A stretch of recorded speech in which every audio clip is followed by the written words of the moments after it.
Fala, rapaziada, sejam muito bem-vindos, muito bem-vindas. Mais um episódio aqui do podcast Você lá fora, onde eu trago para vocês, né, os personagens mais relevantes do intercâmbio esportivo do futebol universitário aqui dos Estados Unidos.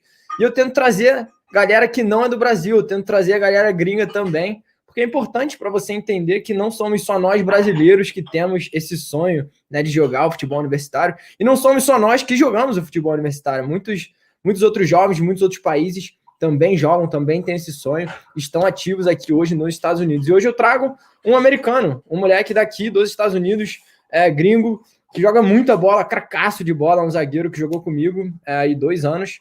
E o nome dele é Michael. E daqui a pouco ele vai entrar aí com a gente e trocar uma ideia sobre o intercâmbio esportivo. Ele é um cara muito vitorioso, ganhou tudo aqui na nossa conferência, ganhou 2 títulos seguidos, um ano após o outro. Ganhou todos os títulos individuais possíveis que você poderia ganhar, jogador do ano, né, o freshman do ano, que é quando o jogador atua pelo primeiro ano aqui na universidade. Ele ganhou todos esses prêmios, melhor zagueiro, defensor do ano, tudo, né? Então, muito legal de receber esse cara, e é uma oportunidade também muito boa para você estar treinando o seu inglês, tá? Então, vamos aí receber o nosso parceiro Michael Miller. Howdy. Hello. Welcome, man. Oh, thank you for having me. Yeah, honor to have you. I was just telling how you won like everything you can possibly win. Yeah, you won like 2 back-to-back championships and all the individual stuff, all those little cool signs that you can put on your wall, and that's like everyone's goal. You got all that stuff. So yeah, honor to have you, and introduce yourself. Who are you, and why they should listen to you? Oh man. Well, my name is Michael Miller. I'm from Fresno, California. I recently just completed my degree in psychology here at SOU with a communications minor. And so, yeah, I played 4 years of soccer on campus, as you know, being my teammate. Yes, sir. We were in the Senate together on campus, doing off-campus activities. I'm just, a guy in the community as well. Yes, sir. Away from SOU. So yeah, I'm just a guy here. I just got my degree, so that was like the biggest thing. Yeah. Awesome, man. And it was a pleasure playing with you. We had a great time. And this podcast is also an opportunity for me to reconnect with people that I've met along the way, which I really like, because get to talk more about other stuff too, about your life, maybe something that I've never asked. I really like to know about people's backgrounds as far as their childhood go, because I don't know, that says a lot about someone. Where you grew up, what you do, what your like dreams and goals. And so that's why I usually ask people, like, what was it like for you? What was it like growing up? Where are you from? What'd you do growing up? What are your dreams? Yeah, so growing up in Fresno, California, it's a heavily diverse area. So I grew up with a lot of friends from different backgrounds. And as a young kid, I always just loved playing soccer. That was the first sport my dad got me into, and all my friends played football, like American football, Classic. And basketball. So soccer was different. And from the moment I started, at a young age, I just wanted to play soccer forever. So that was just me growing up. I played for multiple club teams, along the way. Played and represented California a couple times on state teams, just doing everything in soccer, basically. I coached growing up, just anything that had to do with soccer, I wanted to be a part of it. So yeah, that, and just get my schooling done. My parents both raised me, in the house, and they preach, education is huge in my family. So going to school and playing soccer were just the things that I focused on. Didn't really look to do anything else. Yeah. What was the main thing for you? What made you like shift to soccer? Because I know that here in the US, it's so common for kids growing up to have access to all sports, which is absolutely awesome. Something that I really appreciate about the US. And I know it's easy because soccer is not as big, right, as football, as basketball. So what makes a kid like you to go from, having football and basketball all around to, I want to do soccer? That's for me. I think it was just like at a young age. It came pretty like, I don't want to say easy to me, but I really enjoyed it. Like I would play basketball and football like with my friends, but I never like thought, oh, I want to be like a football player. Like I want to be a basketball player. And every time I played soccer, I was like, I could actually like do something with this, and it's coming to me. I like learning like new things about it, like at a young age. Mhm. And I think like I really accredit it to like playing on club teams because like I made a lot of friends through soccer. So just, traveling for tournaments and for games out of town and, waking up super early in the morning to go like warm up before the game and it's freezing cold outside, but like you enjoy playing the game. And so I think just at a young age, I just quickly loved the game of soccer. Yeah. Yeah, no, that's so awesome. And I also wonder, like, because for us, coming from Brazil, and it's a new thing still coming to the US and playing soccer. It's like a lot of people know about, but it's still kind of new. And how is that for you guys growing up here in the US? Like as a kid, do you already know, like, I know this is a possibility playing college sports? Is it something that you aim, or because in Brazil, it's like, I want to go pro. There's no like college, that's not a thing. Yeah. But I know it's different here. Like, okay, so I guess like there's been a shift lately, Yeah. Now I think because like when I was growing up, it was more of you just enjoy playing it. And then once you hit, 7th or 8th grade for the people my age, then we started to actually look and see, we actually might be able to go pro from this, or like chase that dream type of thing. And then like once you get to high school, you kind of being in club teams. This is like the advantage. Being in club teams, you can kind of vary and see if you're going to take the college route or if you're going to take the professional route. Yeah. But you kind of can see that like as a freshman in high school. And so when I got to high school, I was like, I think I'm gonna take the college route because like a lot of kids value education, and that's the main component of it. And if you're good enough to receive a scholarship or money and grants and funds to play soccer for a university, a lot of kids just hop at that opportunity. So for me, it started, I would say 7th grade, because my parents are always preaching, college education. Total.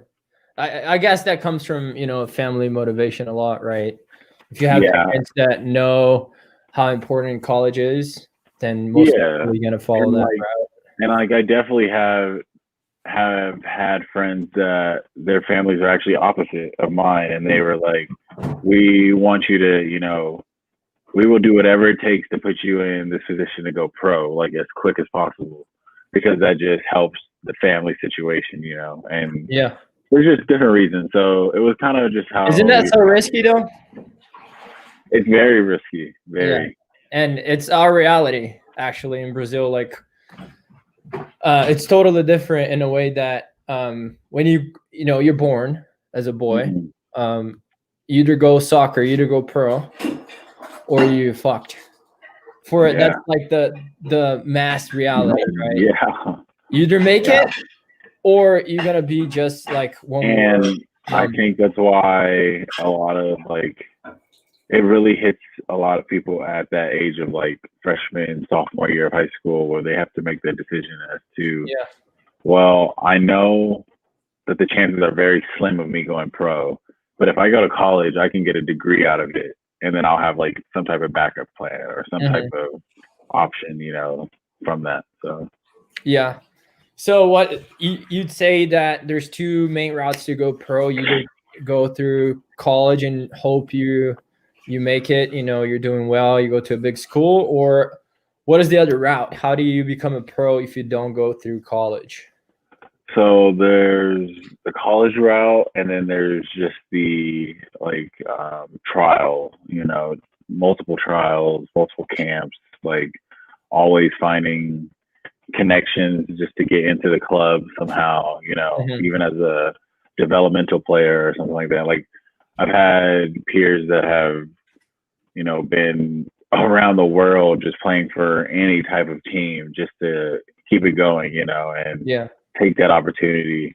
Thailand, going over playing third division in England, like whatever it takes to get some type of contract, like is what they're willing to do. So I've had a friend that recently that was just in like off the coast of Italy playing in some small league over there.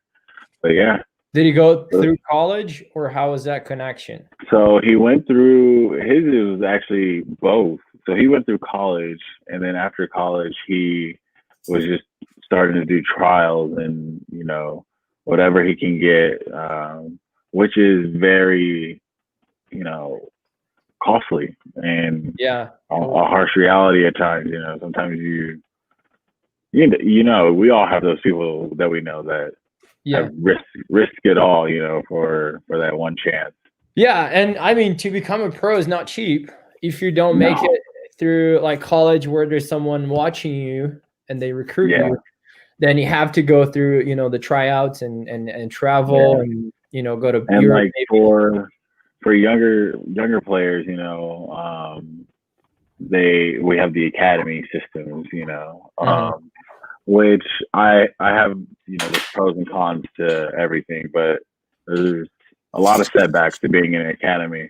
But if you're very good, you'll carry up in the lengths of the academy and you'll reach first team pretty easily. Well, not easily, it all takes hard work, but that's how the non-college route starts at the academy system. Yeah. Wouldn't you say that it's kind of messed up though, how like you have to pay a lot of money to be in those academies and clubs to that's like why I feel our infrastructure here in the United States could easily produce like world-class talent. I feel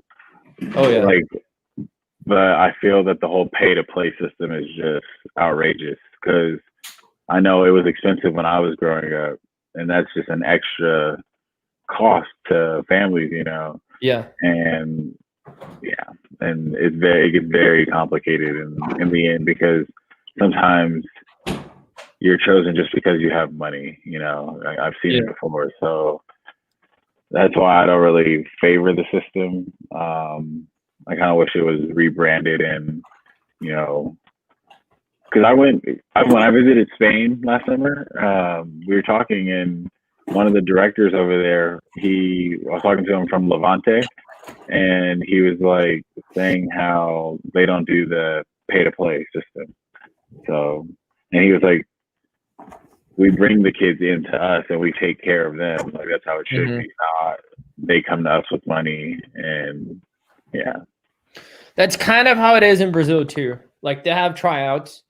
They have to be there, so there's like the traveling expenses and whatnot. But if you go through the tryout and then you make it, then they're gonna take care of you, supposedly. But the infrastructure is not very good. That's the thing too, and that's another thing I always bring up is comparing the infrastructure of even junior colleges here in the U.S. Small community colleges. They have really nice facilities. They have nice dorms and nice equipment and all that, compared to clubs that are not like the big clubs in Brazil, and they offer that type of service. We're gonna take care of you. The academies, but the infrastructure is so bad. It's like really bad in a lot of cases. But yeah, man, I also think this pay to play thing is messed up and shouldn't be that way. And totally agree that the U.S. could be producing world class players. I mean, you guys do in every sport. You know, why not in soccer? You know, you guys win literally every Olympics. You guys are up there winning every medal. I say the same thing. But I have a theory that that's going to change, you know, because the U.S. in general, you guys is, you know, very competitive, you know, in sports, in every sport. You know, it's not without a reason that you guys kill every Olympics. And you guys are hosting the World Cup pretty soon. Yeah. And I think you guys are going to take that, you know, hold that very close to your heart, and you're going to want to make a change, especially considering after the last World Cup that y'all didn't make it. Don't even bring that up. Yeah. Right. I don't know. It's kind of, it's interesting to me because I totally, hold on. There you go. Because I hear you on the competitive, you know, like we want to win every competition, and I'm very interested to see how it goes forward, because we have these players now that are like playing in Germany and playing in England and these top leagues, and like they're getting better over there, but not here. And so like, I don't know, it'll be interesting to see. But recently Columbus Crew, a team here in the United States, they just won the MLS Cup, and apparently they're like, a lot of their roster was from the academy. So that's showing, you know, positive signs of growth, that they're competing at a high level, you know, these young academy players. So we'll see.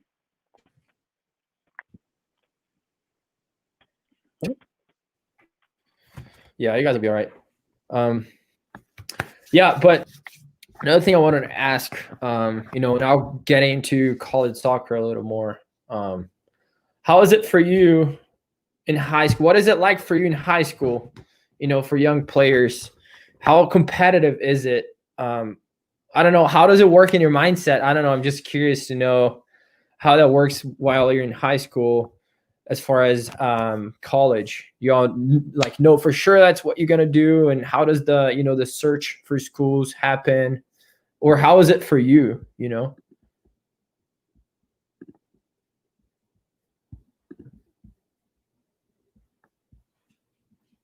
Meus? Galera, deu uma congelada aqui no Miller. Daqui a pouco ele volta. Ah, a gente perdeu ele aqui, mas daqui a pouco ele volta.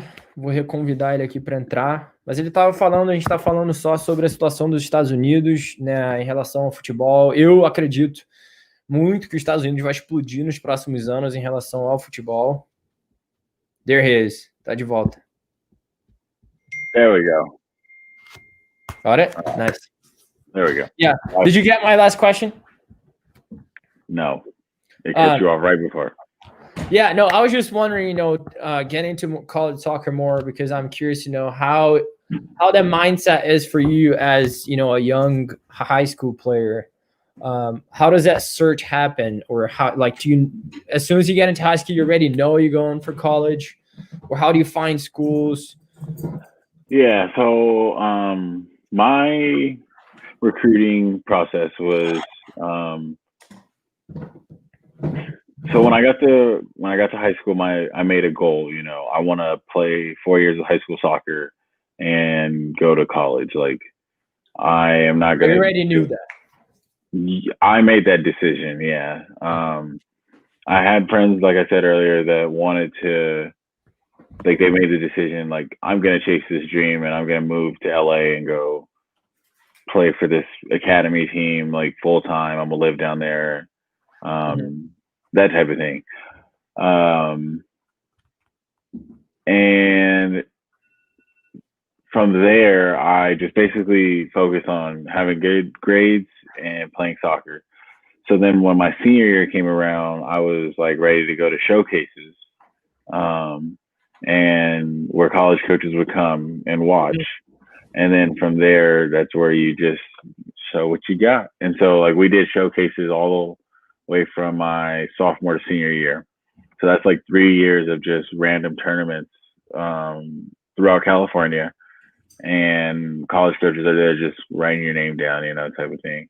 Mm-hmm. And so you can randomly just get a call. They can't. There's certain rules and restrictions that they can't like contact you until you're a senior or something like that. Yeah. But if they could, they'll get in touch with you, type of thing.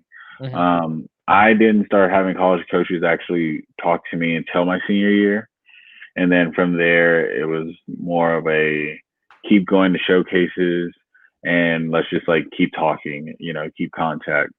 And then we'll go from there. And then my halfway through my senior year, I took a visit. Like that's when I started taking visits to colleges.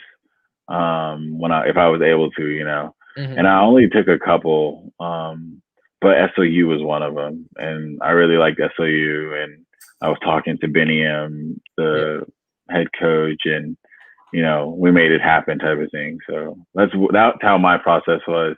Now the process is totally different, actually. Like you can be in an academy, and a lot of kids are going to these academies and doing like remote learning and just focusing full time on soccer. And then say you get to 18 and you don't have a contract by then, or you haven't signed professionally or anything like that, then a lot of college coaches now are going into academy teams and just pulling their players. I see. And giving them scholarships. So you'll see like a lot of players now on the roster. So you go to UCLA, it'll be like Seattle Sounders Academy, Portland Timbers Academy, RSL Academy, New York Red Bulls, like all these professional teams, academy players that have been playing for the academy since they were 13 are all given scholarships now. So that's why a lot of kids at younger ages are looking to get on these academy teams first, because academies are unlocking the door to colleges in a way now. They're doing all the work for you. Yeah. Are these academies also pay to play type of thing? So some, like back in the day, they were. Nowadays, the academies are so like pumped with money from the professional first teams that they are taking care of the players, but they only can do it for a roster of 25, So every year you're having to compete for a spot on these academy teams. And, if you don't make that, then that's kind of where your dream is like pushed, and you have to kind of readjust and like do all the work yourself and contact college coaches and stuff like that. That's cool. I didn't know that. Yeah. Like our teammate Adrian, he played for Timbers Academy growing up, and Alon, just different players. Like you come from different academies all over, and the academies will do all the work for you because they record all their games. They have highlights and stuff from major tournaments. So they're like they work as an agency, kind of. You have basically, NCSA scholarship. I don't know if you know them. Yeah. I've heard of that. Yeah, they work as an agency. Basically like that. The only thing is you just have to produce for the academies. Like you have to be good, and you have to constantly be like on your A game, because if you don't perform, then they'll ask you to leave and they'll bring in somebody else, type of thing. Yeah. So it stresses a lot of kids out these days, for sure. Yeah, that's good though, because and that's something that amazes me in the U.S. is like how the coaches network is insanely big. If you know one coach, you're gonna like 20. 20. If you know 20, you know like everyone. It's crazy. like, and a lot, like these days, I'm starting to see a lot of coaches are going after the same people, obviously.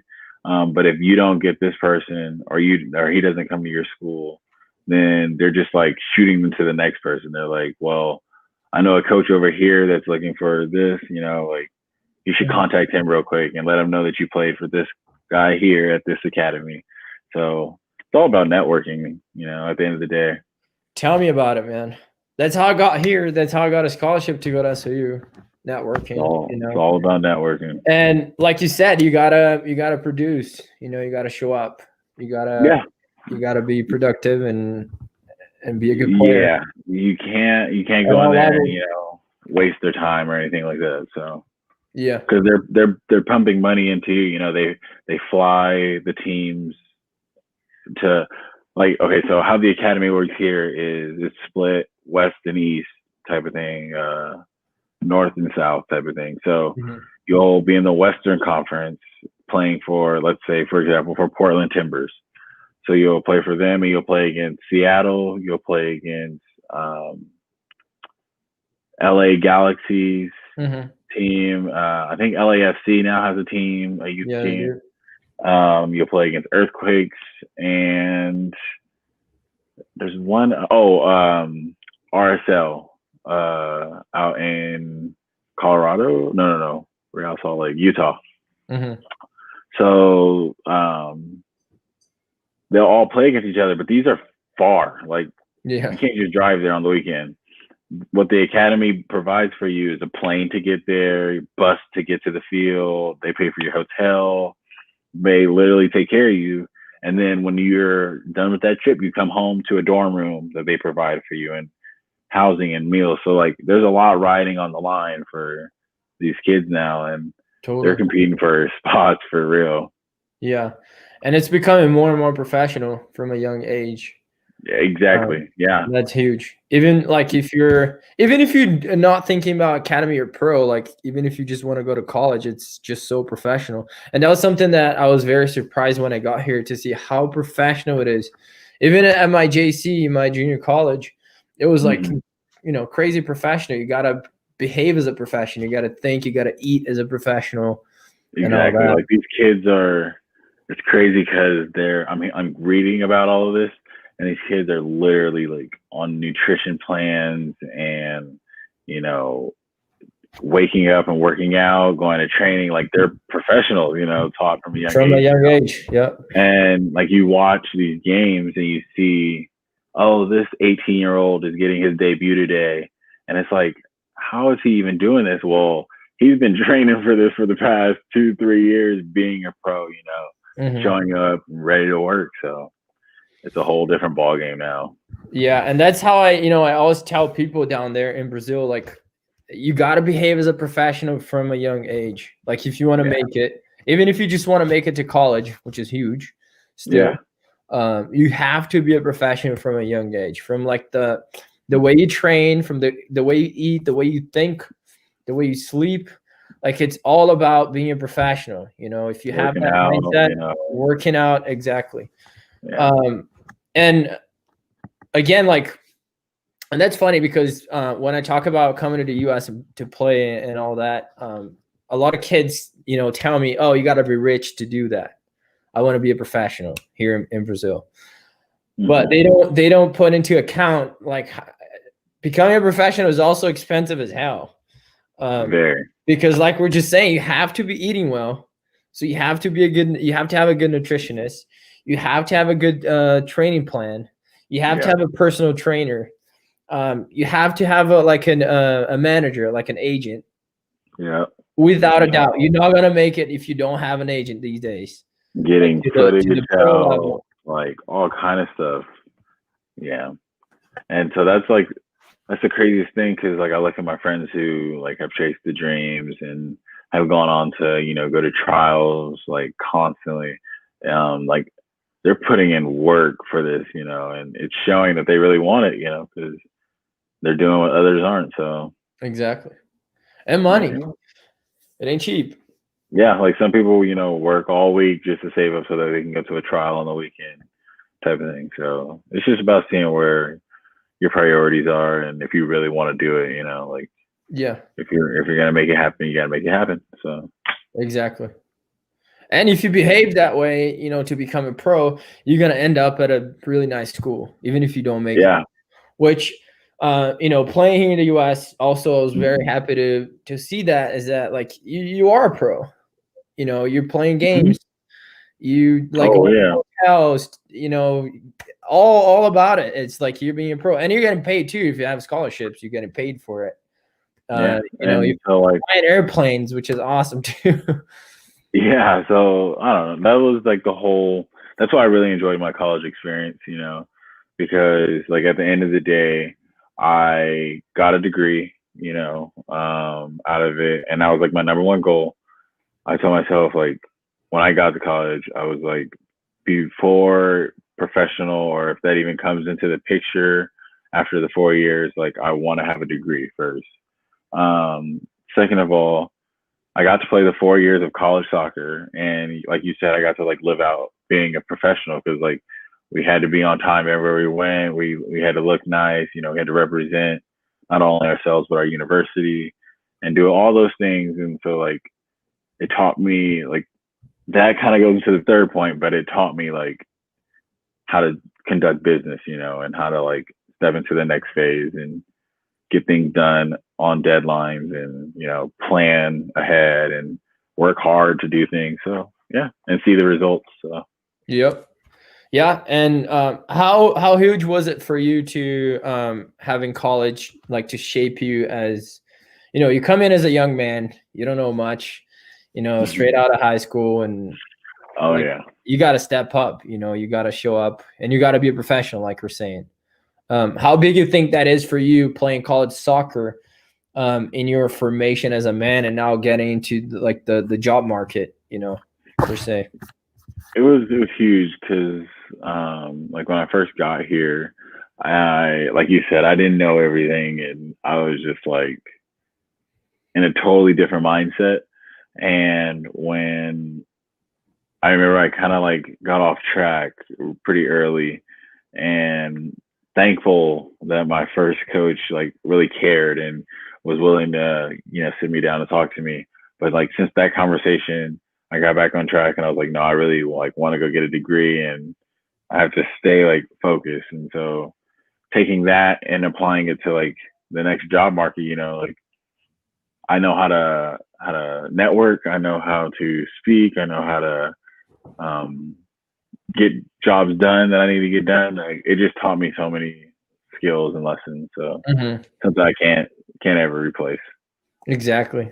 Yeah, it taught me a lot too. I think for me, especially teamwork, and something that's very valued these days is like knowing, if we're talking about corporate jobs, knowing how to put the company above you and the culture of the company above it all.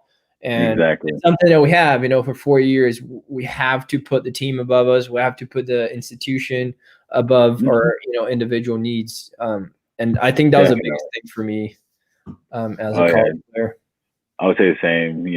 There was like this previous year, there was times where we kind of got off track, like as a team, but like the 3 years leading up to that, I was kind of in the back seat, and with those lessons being learned constantly, I was able to step up, and kind of get us back on track and lead a meeting. Like that's a big thing, that I valued, like actually having points to talk about and taking notes and listening to others and seeing like how they feel about the situations that we were going through. Like all those things, like you can definitely take into like your workforce or workplace and apply them 100%.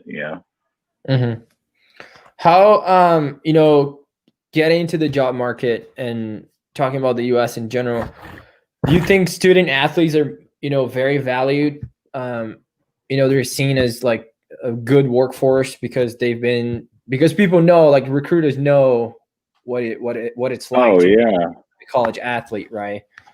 Yeah. How different do you think that is when you get in the job market and you say, hey, I played 4 years of college soccer, or I played, 4 years of college football and I did really well. And I have good references from coaches too, which is big. Yeah, I think it's a huge value because, when you say that, any employer is going to look at that and take that as a positive. They're going to know that you had to put the team first. You had to communicate with others. You had to be goal driven. You can be, lagging around, and, you just had to step up, like you said. So I think any employer seeing that you played any collegiate sport, whatever it is, and being a part of a team is just huge. Yeah. Yeah, that's so awesome. I really like that we have this opportunity here in the US. I wish I had that here. Oh yeah. It's very unique. You don't see that anywhere. Yeah, like and I know there's specific companies now that like are I guess putting out, they're asking for collegiate athletes to join their companies first, like they want collegiate athletes to be a part of their brands, or, they want to network with collegiate athletes because they know collegiate sports in the United States is huge. Like it's a multi-million-dollar industry, billion-dollar industry. So there's so many connections that come from it that any employer wants to be a part of. Exactly. And like everything we said, all the skills we learn, the communication skills, I think it's also huge, having to, have a relationship with other people that very different backgrounds. We have very different people in our team. My last team, we had, 55 kids and only 2 Americans. So like people from all over. Jeez. Yeah. Yeah. And I mean, that happens in a lot of schools where you have, British boys, you have Spaniards. Oh yeah. I see it a lot. Kids from South America. The competition that we played against, you see it a lot. So exactly. Yep. How was your experience as a college soccer here in like Oregon? Coming out of high school, I know it's an obsession in Brazil. I don't know how it is here. The D1 mentality. I want to go D1 and D1 only.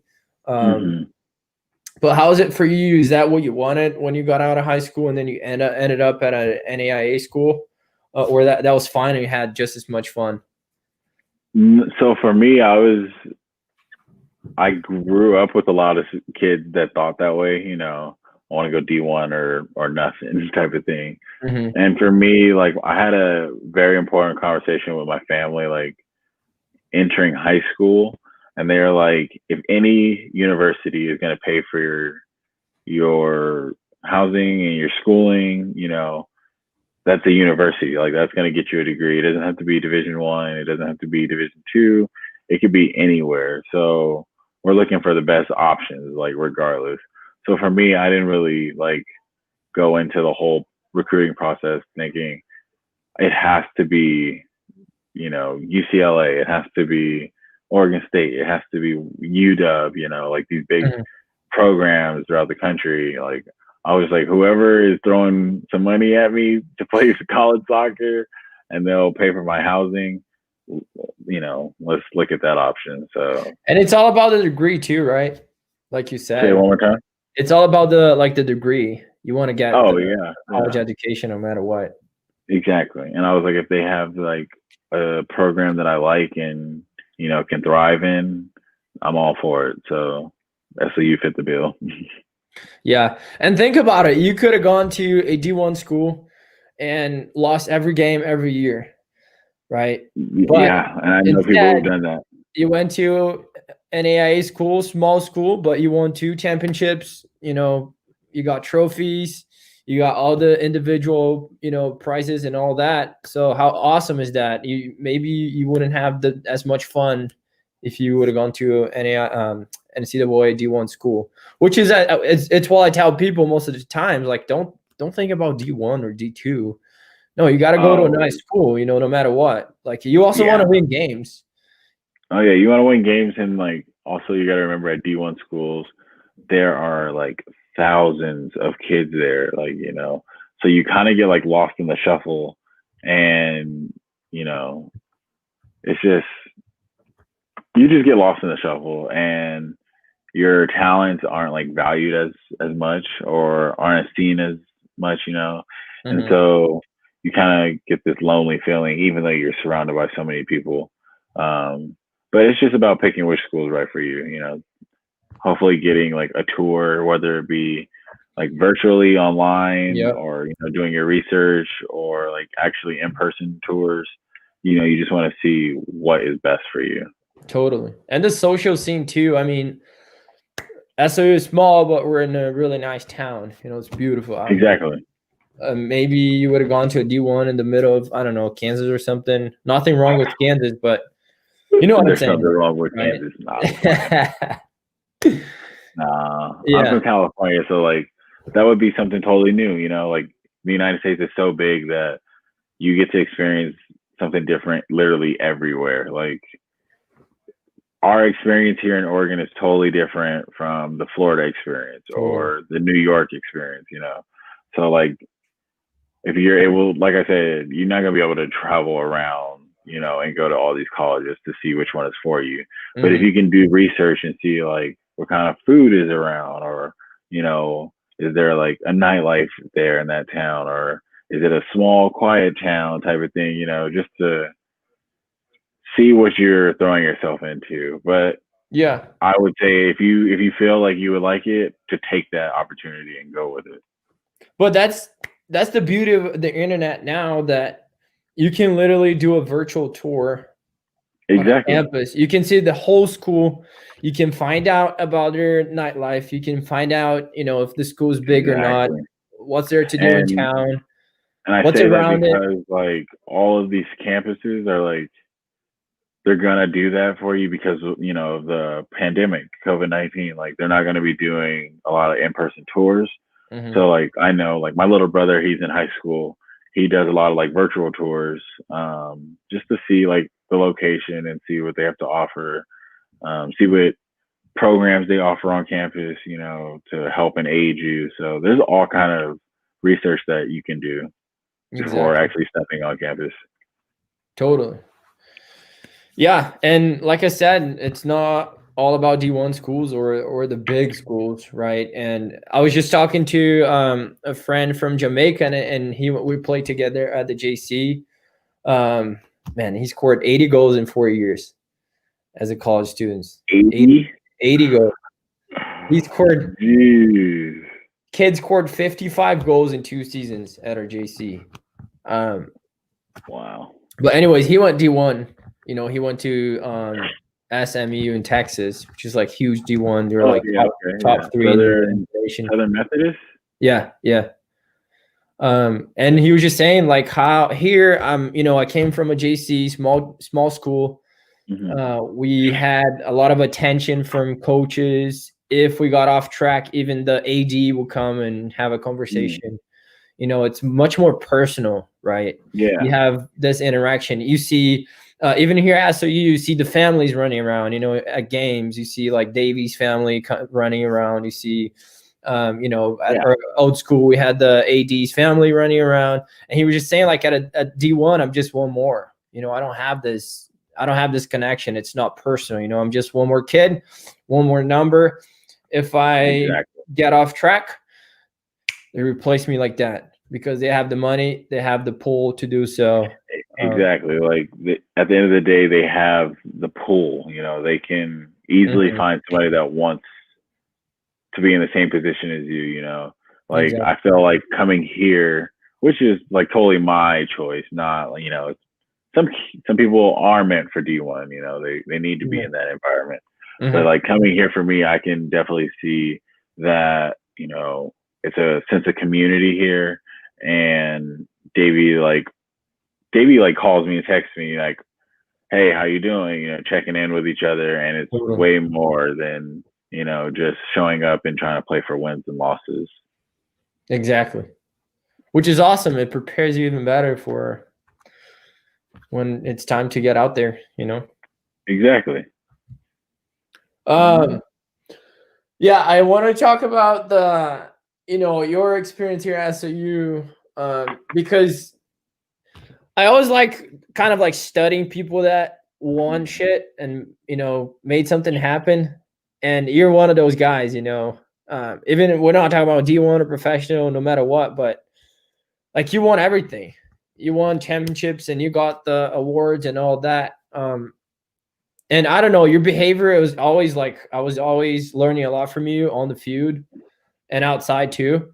But did you have something like a certain mindset that you adopted when you got here at SOU? Like what made you come in as a freshman and get the captain band and win literally everything? Play every minute of every game. Well, so at first it wasn't like it. There was dark days, definitely. Like Yeah. when I first got here, like coming from Fresno, like I was always really good, and soccer was just my way of expressing like myself. Like I was pretty good, with tricks, and I was a forward in high school, and I just loved to score goals. Like I did everything in my power to try to get a scholarship, and when I did that, I was like feeling like that guy.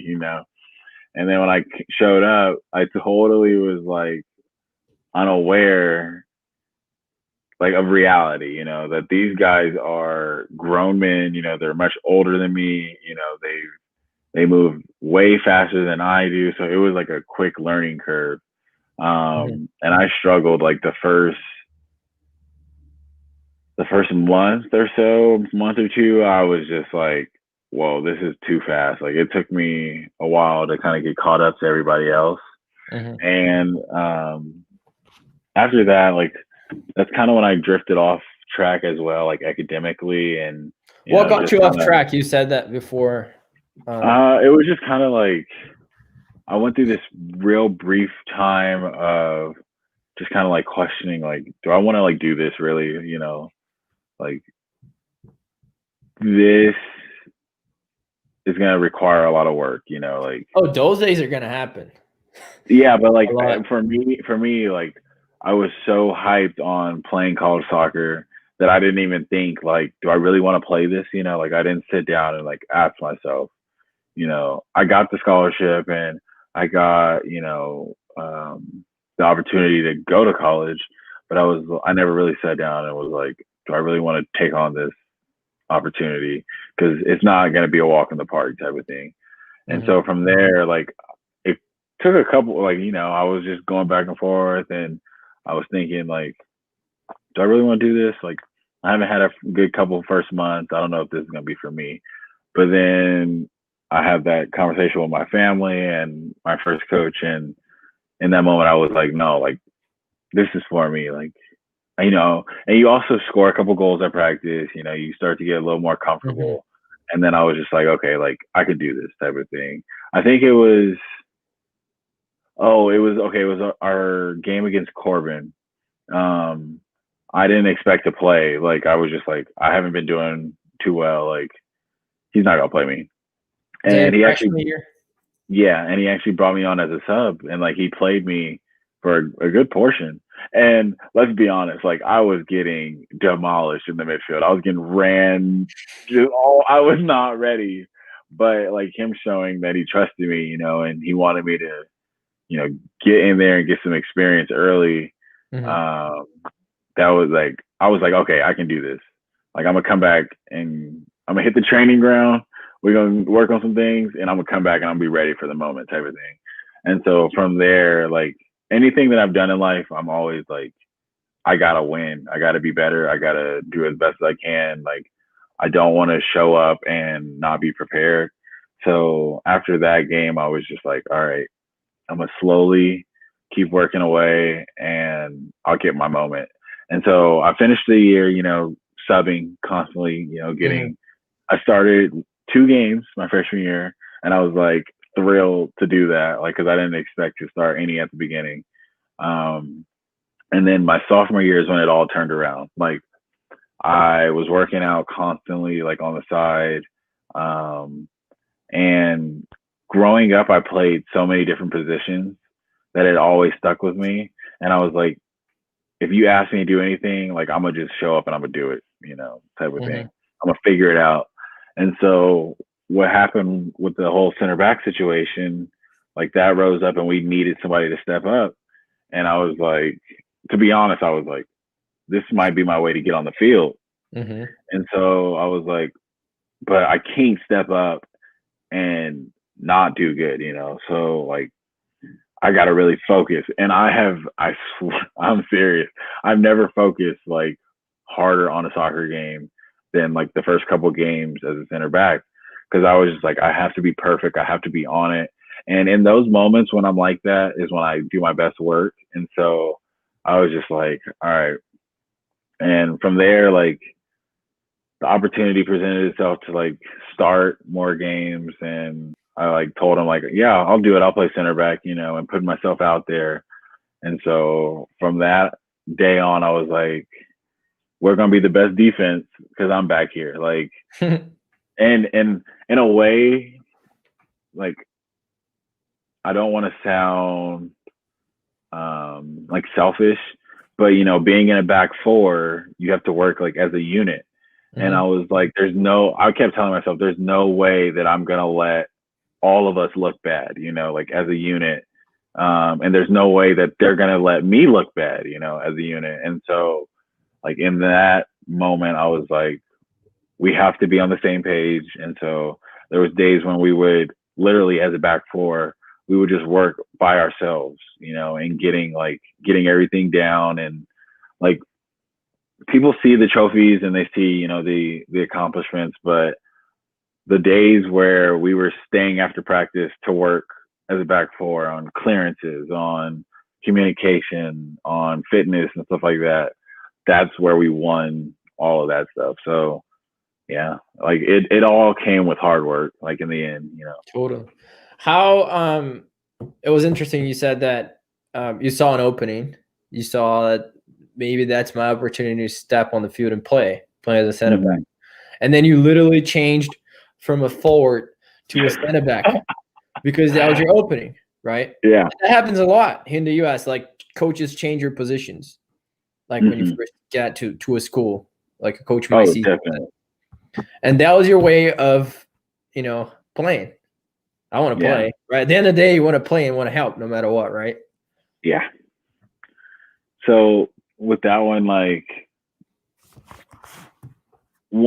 I played right back growing up a couple times, you know, when I played and represented California as a teenager, I was playing right back for the team just because I got to the team and the coach literally like looked at all of us and he was like, you don't need to be playing this position. You need to be playing right back type of thing. So I kind of knew how to play right back a bit. And the preseason game before me taking over as center back, I played right back. One of our players broke his foot and they needed somebody to step up. And so I was actually playing, well, it was left back, but from there, he was like, okay, you think you can give center back a shot? And I was like, I can get on the field. Let's do it, you know? And so there was actually, I remember like, I used to watch attacking videos, Ronaldinho videos, you know, like just scoring videos. I literally had to switch everything and I started watching like center back videos, you know, how to read the game and put myself in different positions, you know, how to play the offsides trap, even though we never played it, and like just being prepared, you know, in that aspect of things. And so it was just like literally in the span of a week or two, I was just teaching myself so many new things. And then I really attribute like being calm at it from playing forward, because playing forward, I knew like I had to get the touch on it before the center back. I knew what to do as a forward, you know. So playing center back, I kind of could predict what they were going to do. So it's not like I really jumped at the position and I was like, oh, I'm just going to go give center back a shot. It was like, no, I played forward back then and I played right back. So between these two, I should be okay, you know, and I could teach myself like pretty quickly, you know, it wasn't just me diving in head first type of thing. So it was, but that was a great experience, like in the end. Yeah, it worked.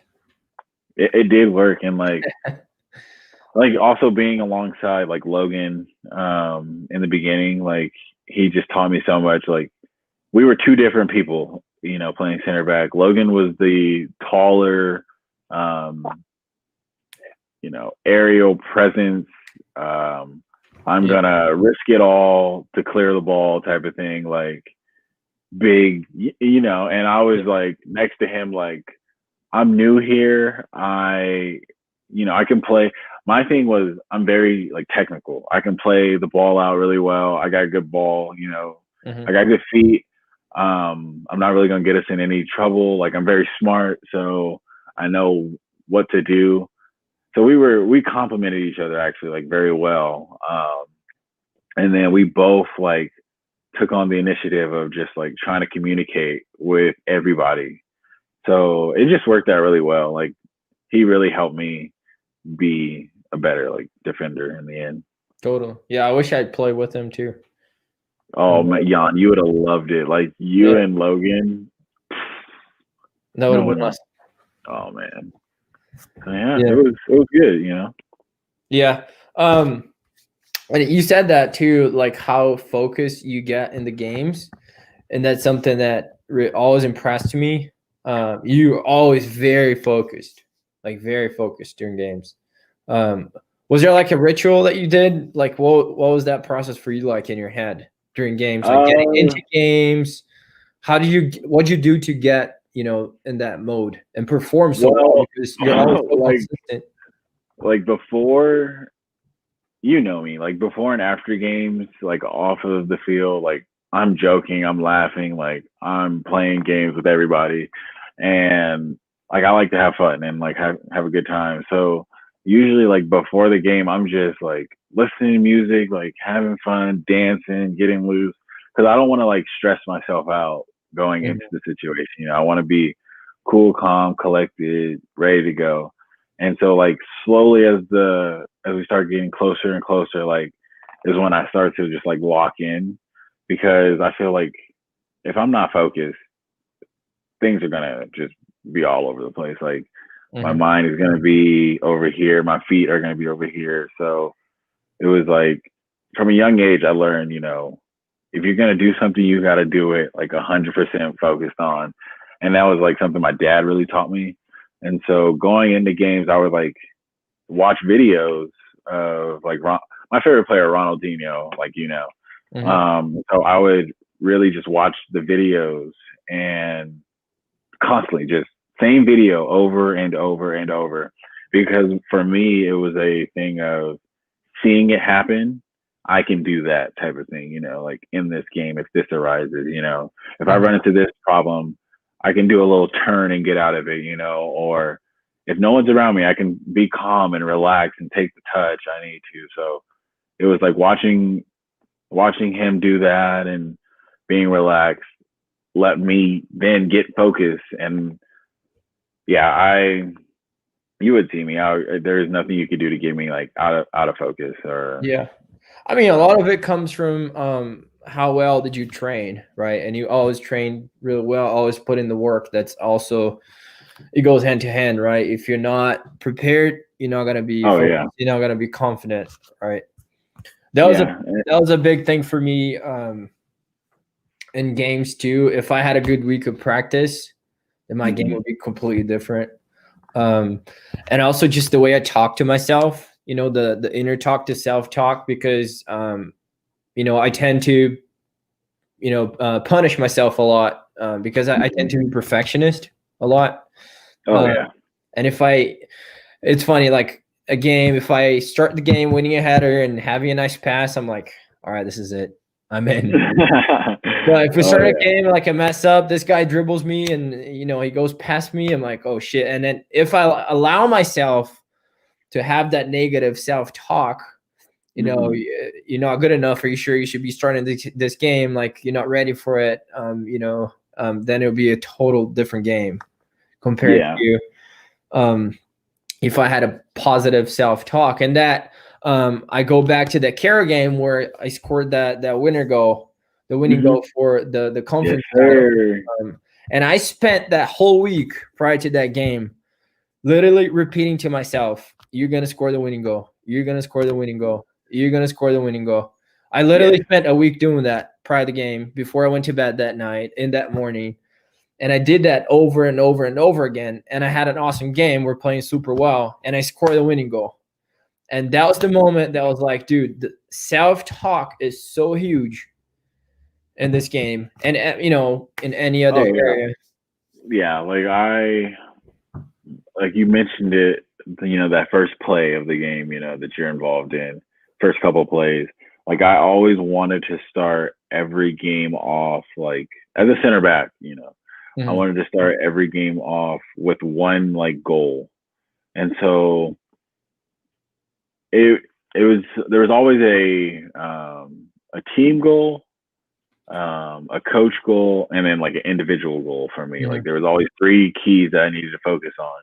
And sometimes they were all like the same thing, but for example, coach would give us, we need to neutralize this person, or we need to focus on this aspect of the game. So that was like the team goal that will always be there, And then there was that, that's the coach's goal. Then the team goal is, how are we going to win this game as a team? What do I need to do, like a part of this game plan? And so that would always linger in the back. But then, like, to me, it was the personal goal that I had to be on. If I did my personal goal, I felt that we would not lose the game. So it usually came down to the first 3 tackles, I need to win. Like, there's no way that he's going to feel like he's going to get by me, or he has any chance in this game, type of thing. And so that's where my focus was. I don't care about what Alon is doing. He's going to be okay.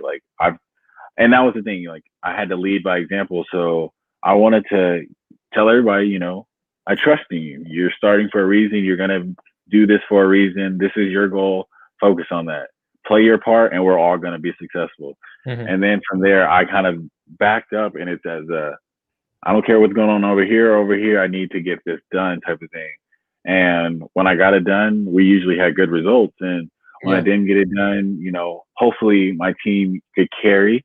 But I was very like hard on myself. There was times where I would let him get that opportunity early on. And I'm like, okay, now he feels, he has a chance. Like, you have to respond to this, and I'm always looking for the next task, and, just being that competitor. Yeah. There's always a balance too. There's a line that, of being too obsessed with like we're center backs. Oh yeah. There's that line of like not letting this guy get into my head, where I'm going to lose, the focus on coach's goal and the team goal. Right. Because I also want to start the game well, having a good tackle, letting this forward know that, I'm here, I'm big, and you're not going to go past me. But there's that line too of like, you can't let this player get into your head. Otherwise you lose your personal goal, and therefore you're going to lose all the other goals. And exactly. And like, goes down. I feel like I did a good job at that, at finding that thin line, because, there was a lot of times where I would get so into that, that task or that goal, and then I would have to like find myself thinking, okay, the goal has been completed. Like the forward knows that he has no chance in this game. You've done your job up to this point. Step back and look for something else, to help the team. It wasn't for 90 minutes, I'm just totally focused on making this forward like feel me, type of thing. It's like, no, you got that goal, taken care of. Now, how can we distribute from the back better, offensively? Defensively, we got everything set. How can we look to score? How can we look to get over the top? Whatever it is. Total. Makes total sense. Yeah. Being able to adjust was like the biggest thing, adjust to whatever situation was coming your way. Yep. And, staying positive, right? In your mindset, in your head. Always. We never had good results when we were negative. Totally. Yeah. I had some hard games where I would, punish myself in my head as the game's going, but it was just one bad tackle, or, it's not going to define the game. But in my head, I'm like, how did this happen? Like, I'm so much better than this guy. What do you mean he meant?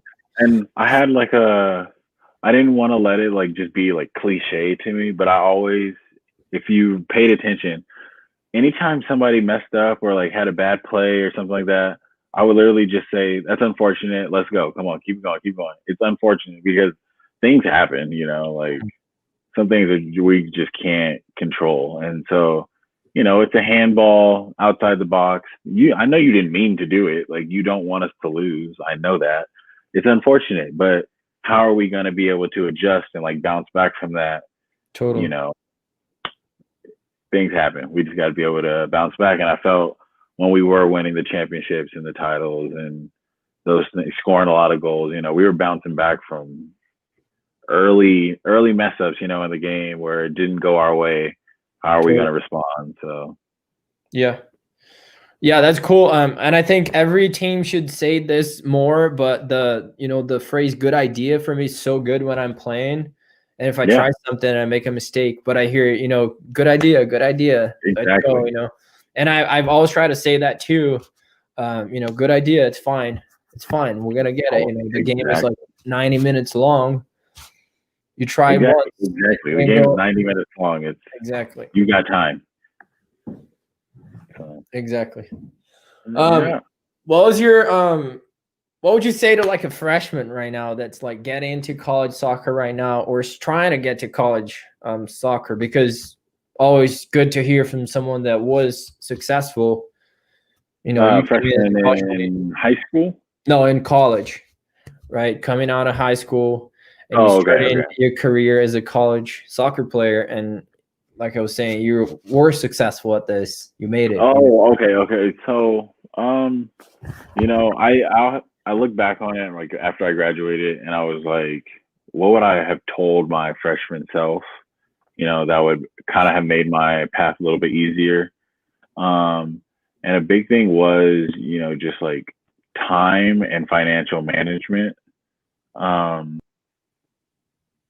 For me would have been even better. Like I've taught myself these things along the way, but like at the time I did not know how to manage my time well, like at all, thinking, that I did from high school.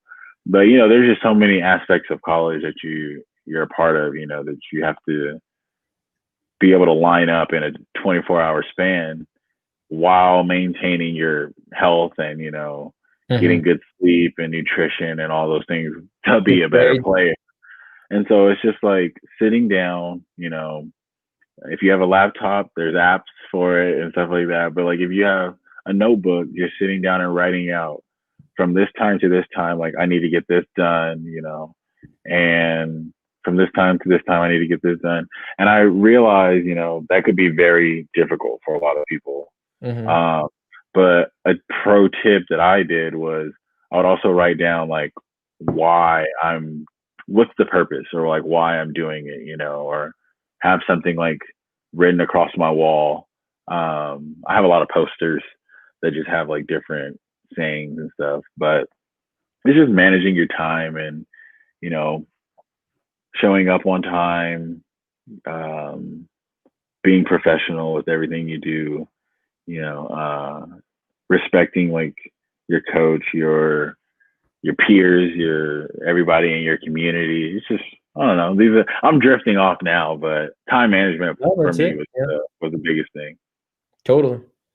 Yeah. I would add financial management is also a big one. Knowing how to deal with money. People don't even think about it, and we're not taught that at school. How to deal with money. Like a lot of students like here in the United States aren't taught that either. Yeah, no one is. Exactly. Yeah, they don't want us to learn. They don't want us to learn. That's the thing. Yeah, and so like for me, you have to really, when you get here, you have to see like what your priorities are, and what you really want out of the experience. You can want to go do this, but you have to do this and it needs to be done. Let's save this for later and let's go with this route right now because this is what's going to benefit you, in the end. And a lot of that is just being a footballer, in college. prime example, your nutrition, you know, and proper sleep, you know, all these things combine for the bigger picture. So, Totally. For the purpose, like you said. exactly. And that's actually something that most people don't do. Most people don't have a purpose, right? Even if it's like a small one for the next few months. It helps a lot to keep you on track. Exactly. You know, have a purpose for what you do. Even if it's I want to go do this just to represent my name well, you know, Mhm. or I want to do this because I want to go pro. I want to do this because I want to get a degree. I want to do this because I want to show like my family that it's possible to do this. I want to do this to show others that it's possible to do this, like in my position. Mhm. You know, there's all kind of things that people strive for today, but you know, just having that purpose and understanding why you're going through what you're going through is half the battle. Yeah, it'll help you in those little battles that we have, each day. Because at the end of the day, it's also like every day, every moment counts, and Oh having yeah. those small victories helps a And lot too. and the big thing is like, you know, you'll if you're there for I noticed this in my 4 years, if you're there for your purpose and you're like doing everything possible to strive under that purpose, I don't see how you cannot be rewarded. You know, like I was rewarded with great friendships, great connections with people, great community. Mhm. You know, just like there's so many things that I've gotten out of it with that degree that I wanted. You know, I felt that if I got sidetracked and I was like faking the purpose, you know, or I knew I really didn't want to be here, but I was just kind of wasting time and stuff like that, then I wouldn't have lasted, you know. So 100%. 100%. yeah, I wouldn't have met my boy Jan. Oh yeah. Nope. Yeah, man. Yeah, having a defined purpose. And also when you have a defined purpose, people around you, they notice what you striving Exactly. for. They know what you're fighting for. And when you are 100% committed to that purpose, you're definitely going to attract people that are going to help you get there. And that's something so Yeah. awesome that I've learned along the way. Like I have a purpose, which is to get an education in the US. That's it. Mm-hmm. That's my main purpose for now, at least for now. And Mm-hmm. I've attracted people that helped me get there, or they are helping me, get Yeah. there. And that's something I learned. Like when you have that and you know it, like inside of you, like you have on your wall, like you said, like Mm-hmm. people smell that. People know that. It's so awesome. It's contagious. Like Contagious. you'll be in conversations with people and you will think that like so now I'm really getting into photography, as you know. And Hmm. so I'm starting to notice, like, even with my conversations of me mentioning, like, oh, yeah, like I just did this within the photography circle of things, and I'm kind of branching out and I want to get into this. People are like coming to me and they're like, oh, really? Like, I know this person. You should call them and like see what Hmm. they're about and like contact with them because like they'll help you for sure. And like they know so much about it and this and the other. And I'm just like, whoa, okay. Yep.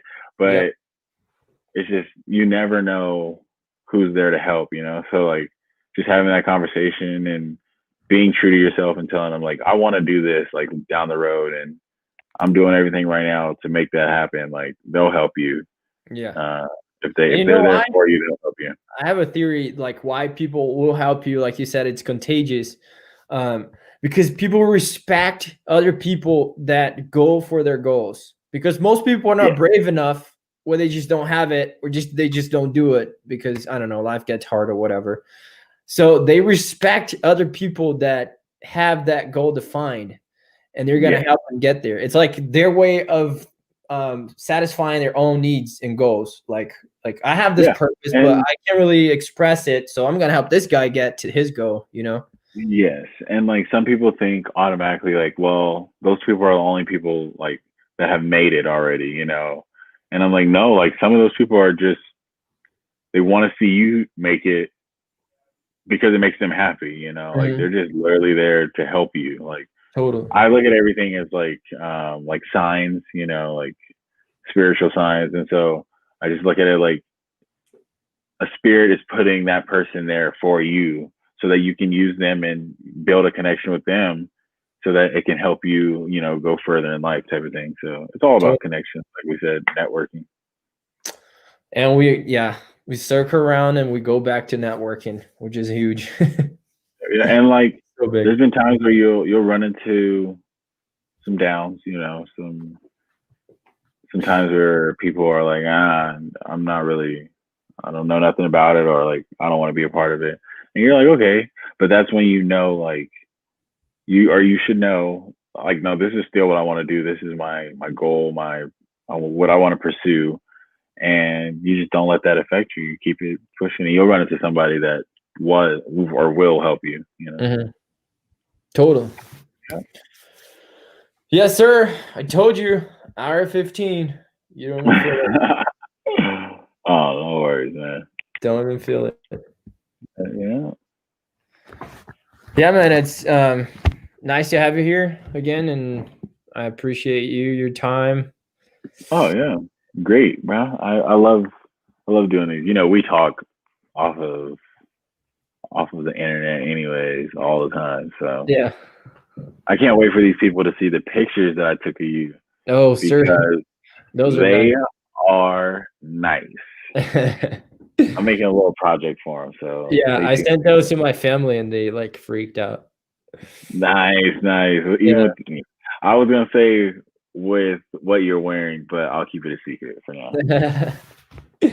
Sweet. But, yeah, I think the people back home from where you're from will really enjoy.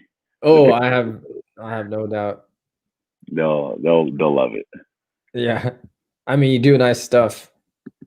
That's for sure. I'm trying. So, you know, I'm meeting different photographers and I'm like talking to different people about it and networking, looking at different gear to get, you know, going forward and just seeing where it takes me, you know.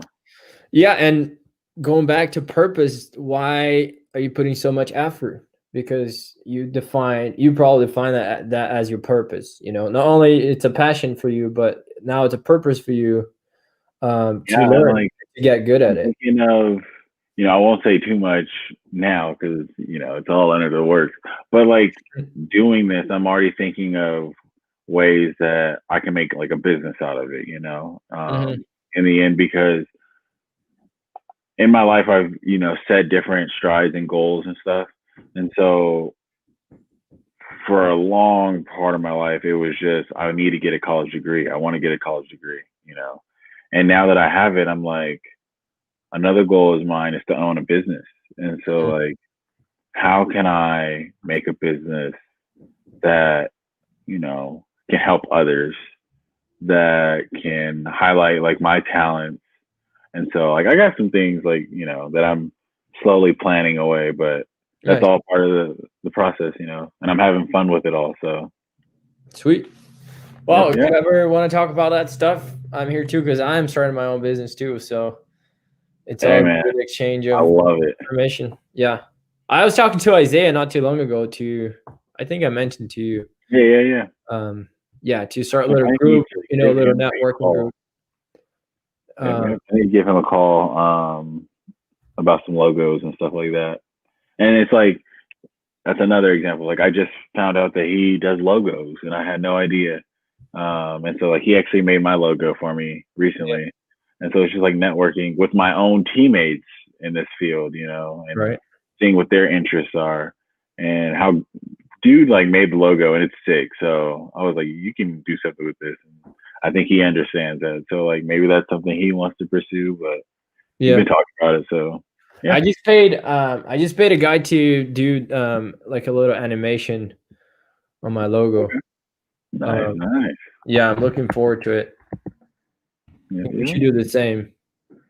You know, having a little animation is super cool.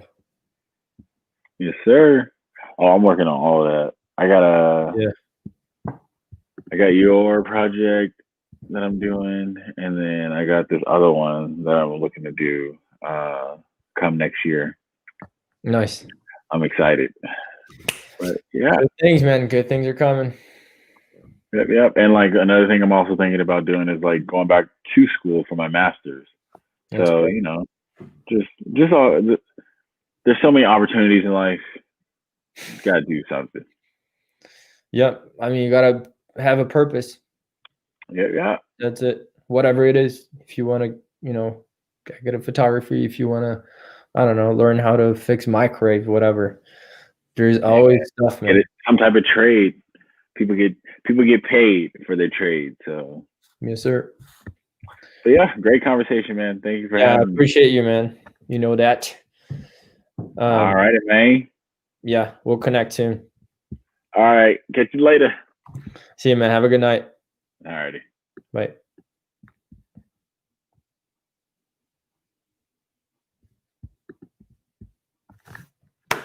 Galera, essa foi mais um episódio da podcast Você Lá Fora. Hoje eu trouxe, né, o Michael Miller, americano. Essa é uma oportunidade muito boa para você também treinar o teu inglês, né? O listening, que é você escutar inglês, é muito importante.